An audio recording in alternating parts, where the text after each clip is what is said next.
Hey everybody, this is Perch, and this video has terrible timing because we're all in a pandemic world and we're not having conventions and all the rest. But some of this advice actually will hold up if you're doing that Zoom conference. That's super awesome.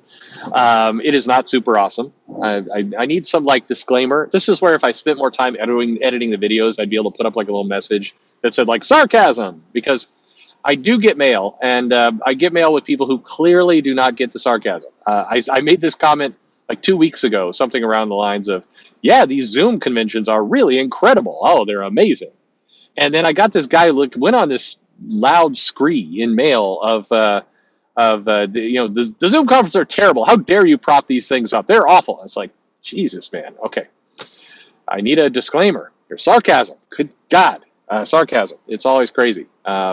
I think like I said, I'm going to post a video with some of the mails I get because I don't think people realize quite the extent of the silliness that goes on. I also have come to realize that I'm living rent free in a lot of people's heads at this particular moment, and that's weird. Like I don't want to live there. That their neighborhood and school district sucks in that head. But at any rate, we will get back to conventions at some point, and a lot of creators and fans and everyone else, they will go to these conventions and they will have a good time. So I wanted to kind of lay out a couple suggestions, and this is coming from somebody who went to San Diego Comic-Con for decades, who's talked. I was on a panel, more than one, at some of these comic conventions talking about nonsense. I've seen it all. Well, I've not seen it all, but I've seen a lot. And so I wanted to kind of throw out a couple just humble suggestions, me to you, of when things get back into conventions. But some of these suggestions, as you'll see, will apply for if you're doing your Zoom conference and you're coming there on your screen. So it all works. But it'll be a little like a fun. This is one of those cases where I believe some of this stuff is common sense, but common sense is not common as it turns out. So, the first and the biggest one, and the trap that I think underscores 90% of the shenanigans that go on at conventions, mostly with creators, also with fans, but they're more impactful for creators because at the end of the day, if you're a fan and you go to a convention and then you get sloppy drunk and make an ass out of yourself, you're just a weird fan. Maybe at worst you're going to lose your convention pass and you're going to get kicked out of the show. I don't know. Most of the Comic Cons do not have lifetime bans.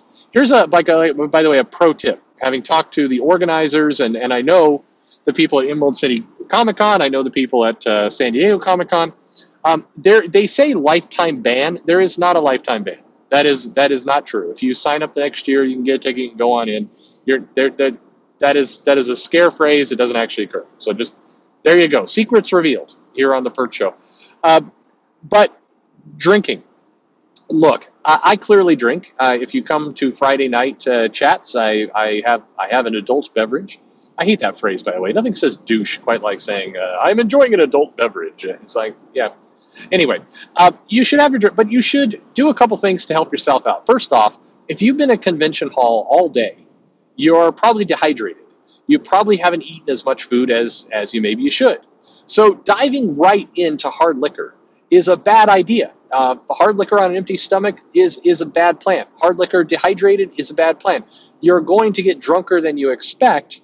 And also at a convention, if you're a creator, there's oftentimes people buying drinks for you. So it's much easier to drink more than you anticipate when there's an open bar or when somebody is buying your drinks. You may think, hey, it's if you're buying your own drinks, you're more conscious of the fact that you're paying money for this stuff, and it slows you down. But if suddenly people are buying you drinks, it's very easy to go, hey, this is my sixth margarita in the last hour. Boy, they're good. And a lot of mixed drinks, which here's a case that I feel like a lot of comic comic professionals. This was on the stream with Sean Gordon Murphy as well. A lot of comic professionals, they were beer drinkers for a long period of time. This was very much true in like 2000 to 2010, 2012. And then, you get microbrews, you get fancy with the beer. But now it's like, hey, this is some craft whiskey. This is some, and cocktails often taste sweeter. And you don't necessarily realize that you're drinking ounces and ounces of hard liquor. That beer, it's a little hard to kind of, be you're not surprised that you're drinking alcohol, where you can be with a lot of stuff. I remember having a big time laughter with.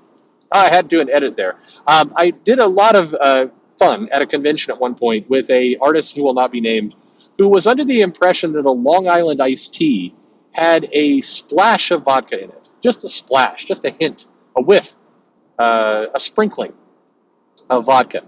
A Long Island iced tea has a lot of alcohol in it. It's kind of a bunch of alcohol mixed together in one glass barrel.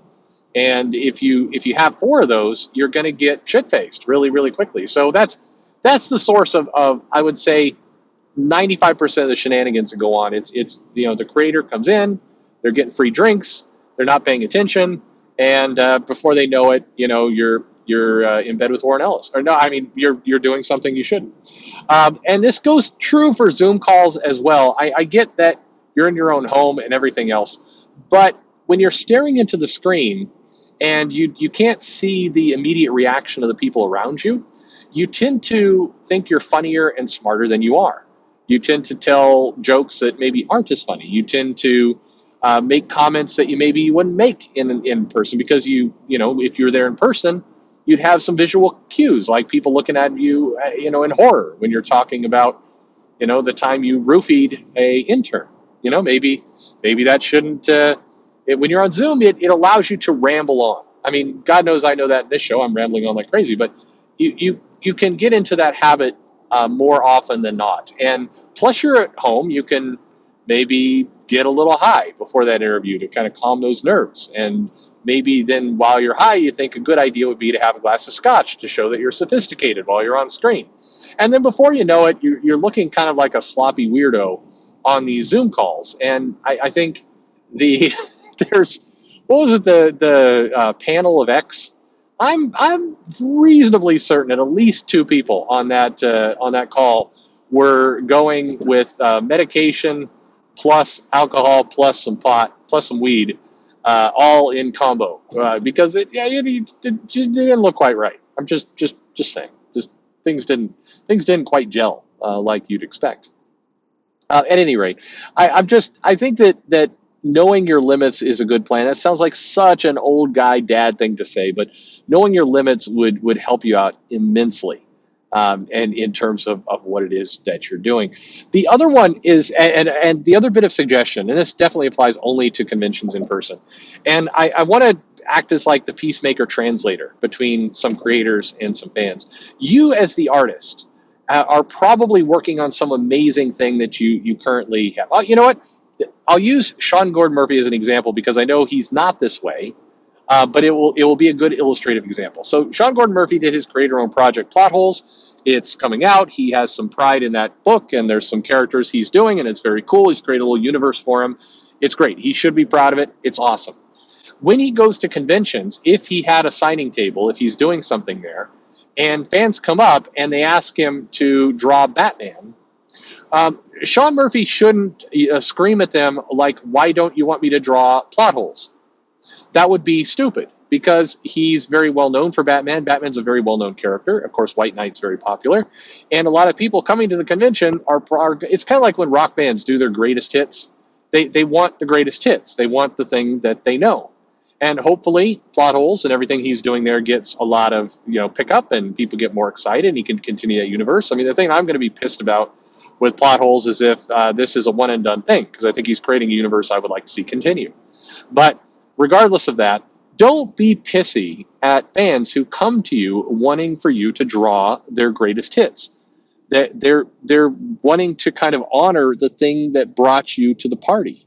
If you're John Byrne, people are going to want you to draw X-Men and Fantastic Four. They're not going to want you to draw the next Men.